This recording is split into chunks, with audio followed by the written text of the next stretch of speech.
வணக்கம் மக்களே, welcome back to நேற்று இன்று நாளை. இன்னைக்கு நம்ம ஆந்திரா ஸ்பெஷல் கோங்குரா பச்சடி தான் பண்ண போறோம். கோங்குரா இலை பாத்தீங்கன்னாவே நேச்சுரலாவே புளிப்பா இருக்கும். இது கோங்குரான்னு சொல்லலாம், சொரல் லீவ்ஸ்னு சொல்லலாம், இல்லைன்னா புளிச்ச கீரைன்னு சொல்லலாம். ஒரு தடவை இந்த தொக்கு பண்ணி நீங்க ஃப்ரிட்ஜில் வச்சுக்கிட்டீங்கன்னா வாரக்கணக்கில் உங்களுக்கு ரொம்பவே நல்லா இருக்கும். சாதத்துக்குடியும் பேசிட்டு சாப்பிடலாம், இல்லைன்னா இட்லி தோசைக்கும் தொட்டு சாப்பிடலாம். இந்த கோங்குரா பச்சடி நான் எப்படி பண்ணங்கிறத பாக்கிறதுக்கு முன்னாடி நம்ம சேனலுக்கு நீங்க ஃபர்ஸ்ட் டைமா வரீங்கன்னா மறக்காம சப்ஸ்கிரைப் பண்ணுங்க. இப்போ வாங்க வீடியோக்குள்ள போகலாம். சம்மர் டைம்ல குவிக் அண்ட் ஈஸி லஞ்சஸ்க்கு இந்த மாதிரியான டிஷ்ஷஸ் உங்களுக்கு ரொம்பவே கை கொடுக்கும். நல்லா சூடான சாதத்துல நல்லெண்ணெய் இல்லைன்னா நெய் சேர்த்துட்டு கொஞ்சமா இந்த கோங்குரா தொக்கு போட்டு நீங்க பிசைஞ்சு சாப்பிட்டீங்கன்னா அவ்வளோ டேஸ்டியா இருக்கும். இந்த கோங்குரா பச்சடி பண்றதுக்கு நான் இன்னைக்கு ஒரு பெரிய கட்ட அளவுக்கு கோங்குரா கீரை எடுத்திருக்கேங்க. ஆஞ்சு நல்லா வாஷ் பண்ணி சாப் பண்ணி தண்ணியெல்லாம் வடிச்சிட்டு எடுத்து வச்சுக்கோங்க. கோங்குரா பச்சடிக்கு ஒரு பொடி இடிக்க போறோம். அதுக்கு கடாயில 2 டீஸ்பூன் எண்ணெய் சேர்த்துட்டு எண்ணெய் சூடானதும் 1/4 டீஸ்பூன் அளவுக்கு வெந்தயம், 1 டேபிள் ஸ்பூன் அளவுக்கு மல்லி விதைகள், 1 டீஸ்பூன் அளவுக்கு ஜீரகம் சேர்த்துக்கலாம். இது லைட்டா வறுபட்டதுக்கு அப்புறமா இதுல ஒரு 8லேருந்து 10 காஞ்ச மிளகாய் சேர்த்து நீங்க வறுத்துக்கணும். ஆந்திரா டிஷ்ங்கிறதுனால கொஞ்சம் காரமா தான் இருக்கும். பட் நீங்க உங்க வீட்டுக்கு ஏற்ற மாதிரி காரத்தை அட்ஜஸ்ட் பண்ணிக்கலாம். கீரையில புளிப்பு இருக்கிறதுனால நீங்க கொஞ்சம் தாராளமாவே மிளகாய் சேர்த்துக்கலாம். காஞ்ச மிளகாலாம் புறப்புறன்னு ஆனதுக்கு அப்புறமா கொஞ்சமா கருவேப்பிலை இதுலயே சேர்த்துக்கலாம். வறுபட்டதுக்கு அப்புறமா இதை தனியா ஒரு பிளேட்ல எடுத்து வச்சிடுங்க. நல்லா ஆறட்டும். ஆறுனதுக்கு அப்புறமா நம்ம இது பொடி பண்ணிக்கலாம். வெந்தயம், தனியா, ஜீரகம், காஞ்ச மிளகா, கருவேப்பிலை அவ்வளவுதாங்க நான் சேர்த்திருக்கேன். இப்போ இதை எடுத்துட்டு பாக்கி இருக்கிற எண்ணெயில நம்ம பொடிப்படியா நறுக்கி வச்சிருக்க கோங்குரா இலைகளை சேர்த்துட்டு இலையெல்லாம் நல்லா பழுப்பா மாறி சுருங்குற வரைக்கும் நம்ம வதக்கிக்கலாம். இது நீங்க வதக்க இலையெல்லாம் பாத்தீங்கன்னா கொஞ்சம் பிசு பிசுன்னு குழ குழன்னு ஆக ஆரம்பிக்கும். பழுப்பு கலர்ல மாறினதுக்கு அப்புறமா உங்களுக்கு கீரையெல்லாம் வெந்துடும். வெந்ததுக்கு அப்புறமா இதையுமே தனியா ஒரு பிளேட்ல எடுத்து வச்சுக்கோங்க. ரெண்டுத்தையுமே நம்ம தனித்தனியா அரைக்கணும், அதனால தனித்தனியா பிளேட்ல எடுத்து வச்சுக்கோங்க, ஒன்னும் சேர்க்க வேண்டாம். கீரை நல்லா வெந்ததுக்கு அப்புறமா சின்ன கோலி குண்டு அளவுக்கு புளி சேர்த்துக்கலாம். என்னதான் இந்த கீரையில புளிப்பு இருந்தாலுமே தனியா புளி சேர்க்கும் போது தான் நம்மளுக்கு ரொம்ப டேஸ்டியா இருக்கும். இந்த கீரை அரைக்கிறதுக்கு முன்னாடி இதுல கொஞ்சம் உப்பு சேர்த்துக்கலாம்.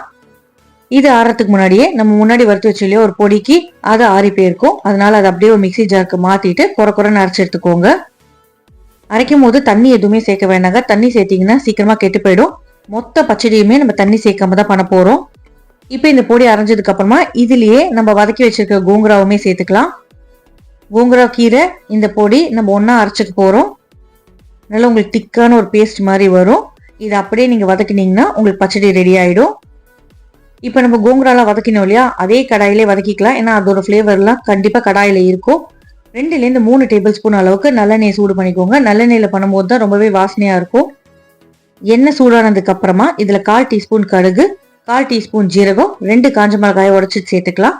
இது ஒரு ட்ரெடிஷனல் ரெசிபியில நம்ம பூண்டு சேர்க்கணும். பட் பூண்டு சேர்க்க மாட்டீங்க, சாப்பிட மாட்டீங்கன்னா ஸ்கிப் பண்ணிக்கோங்க. சாப்பிடுவீங்கன்னா தாராளமா ஒரு கைப்பிடி அளவுக்கு பூண்டு இதுல சேர்த்துட்டு நல்லா வதக்கிக்கோங்க. பூண்டு சேர்க்கும் போது ஃபிளேவர் நல்லா இருக்கும். பூண்டுக்கு அளவே இல்லைங்க, எவ்வளவு வேணாலும் நீங்க சேர்த்துக்கலாம். பூண்டு இந்த எண்ணெயிலே நல்லா வதங்கி சாஃப்ட் ஆனோம். இப்போ இதுல நம்ம கொஞ்சமா பெருங்காயம் சேர்த்துக்கலாம். பெருங்காயம் சேர்த்ததுக்கு அப்புறமா ஒரு 1/4 டீஸ்பூன் அளவுக்கு மஞ்சள் பொடியுமே இந்த எண்ணெயிலேயே சேர்த்துருங்க. எண்ணெயில சேர்க்கும் போது மஞ்சள் பொடியோட பச்சை வாசனை சீக்கிரமே போயிடும். பூண்டுக்கு மட்டும் தேவையான அளவுக்கு உப்பு சேர்த்துக்கலாம். பூண்டு நல்லா வதங்கினதுக்கு அப்புறமா தான் நீங்க அரைச்சி வச்சிருக்க இந்த கோங்குரா விழுது சேர்த்துக்கணும். இந்த எண்ணெயிலேயே கோங்குரா விழுதியுமே நம்ம நல்லா சாட்டை பண்ணிக்க போறோம். ஹை ஃப்ளேம்ல வச்சீங்கன்னா அடிப்பிடிக்கும். அதனால மீடியம் ஃப்ளேம்ல வச்சுட்டு கிளறி விட்டுட்டே இருங்க.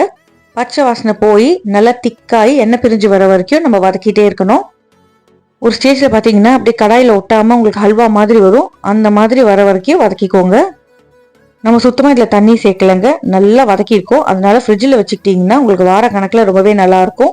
வாய்க்கு சாப்பிட்றதுக்குமே ரொம்பவே டேஸ்டியா இருக்கும். ரெடியான இந்த தொக்கை ஆற விட்டுட்டு கிளீனான தண்ணி இல்லாத ஒரு ஜார்ல போட்டு வச்சுக்கோங்க. நல்லா ஃப்ரெஷ்ஷா இருக்கணும்னா ஃப்ரிட்ஜில் வச்சுக்கிறது தாங்க சேஃப். வெளியில வச்சீங்கன்னா 2-3 நாள்ல உங்களுக்கு கண்டிப்பா வாசனை வந்துடும். அவ்வளோதாங்க. இட்லி, தோசை, சாதம் எல்லாத்துக்கூடையும் நீங்க சாப்பிடலாம்.